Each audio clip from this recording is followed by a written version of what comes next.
നമസ്തേ പ്രിയമുള്ള പ്രേക്ഷകരെ, നാം ഇവിടെ ചർച്ച ചെയ്യുന്നു ജ്യോതിഷ വിഷയം നിങ്ങളുടെ നാളെ. നിങ്ങളുടെ നാളെയിൽ നാം ചർച്ച ചെയ്യുന്നത് നാളെ 1201 മേടമാസം 31-ാം തീയതി 2026 മെയ് മാസം 14-ാം തീയതി വ്യാഴാഴ്ച ഗുരുവാരം. നാളെ ഒരു മാസത്തിൻ്റെ അവസാനമാണ്. പ്രിയമുള്ള പ്രേക്ഷകർക്ക് ധർമ്മദേവ സങ്കേതങ്ങളിൽ എന്ത് ചെയ്യാം, അവിടേക്ക് വേണ്ടുന്ന ധർമ്മദൈവ പ്രീതിക്ക് വേണ്ടുന്ന എല്ലാ പൂജാതി കർമ്മങ്ങളും പ്രാർത്ഥനകളും ഒക്കെ ചെയ്ത് നാളത്തെ ദിനത്തെ ധന്യമാക്കാം. നാളെ വ്യാഴാഴ്ച സൂര്യോദയം 6:07, അസ്തമയം വൈകിട്ട് 6:35 തൃശ്ശൂർ. നാളത്തെ രാഹുകാലം നിങ്ങൾക്കറിയാം. ഉച്ചയ്ക്ക് 1:30 മുതൽ 3 മണി വരെയുള്ള സമയമാകുന്നു രാഹുകാലം. നാളെ കറുത്തപക്ഷത്തിലെ ദ്വാദശി തിഥിയാണ്. ചന്ദ്രൻ വളരെ ദുർബലമായി വന്നുകൊണ്ടിരിക്കുന്നു. ഏതാനും നാൾ കഴിഞ്ഞാൽ പിന്നെ അമാവാസ്യയായി കറുത്ത വാവായി. നാളത്തെ നക്ഷത്രം രേവതി നക്ഷത്രമാകുന്നു.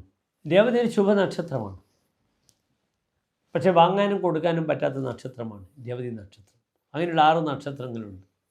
കൃത്രിക, ഭാഗ്യ, മൂലാശ്ച, മക, ചിത്രാച്ച, രേവതി. കാർത്തിക ഭാഗ്യമെന്നാൽ ഉത്രം, മൂലം, മകം, ചിത്ര, രേവതി. ആദാതവ്യം എന്ന ദാതവ്യം എന്ന ശേഷന്തി വിനശ്യതി. വാങ്ങരുത്, കൊടുക്കരുത്.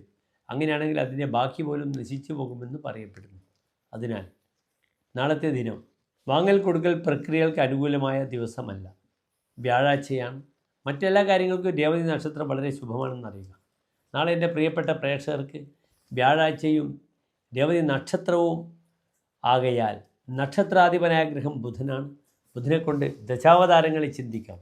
നാളെ പ്രധാനമായി എൻ്റെ പ്രിയപ്പെട്ട പ്രേക്ഷകർക്ക് നരസിംഹസ്വാമി ക്ഷേത്രത്തിൽ പാനകം, തുളസിമാല, ഭാഗ്യസൂക്താർച്ചന വഴിപാടായി സമർപ്പിക്കാവുന്നതാണ്. അപ്രകാരം തന്നെ അവിടെ നന്നായി പ്രാർത്ഥിക്കണം. ഓം ലക്ഷ്മി നരസിംഹ മൂർത്തയേ നമഃ. ഈ പ്രാർത്ഥനയിൽ വളരെയധികം ചൈതന്യത്തെ, നിങ്ങൾ ആത്മവിശ്വാസത്തെ ജ്വലിപ്പിക്കാൻ പര്യാപ്തമാണെന്നറിയുക. നാളത്തെ മുഹൂർത്തങ്ങൾ, ശുഭമുഹൂർത്തങ്ങൾ കാലത്ത് 9:10 മുതൽ 10 മണി വരെയുള്ള സമയം.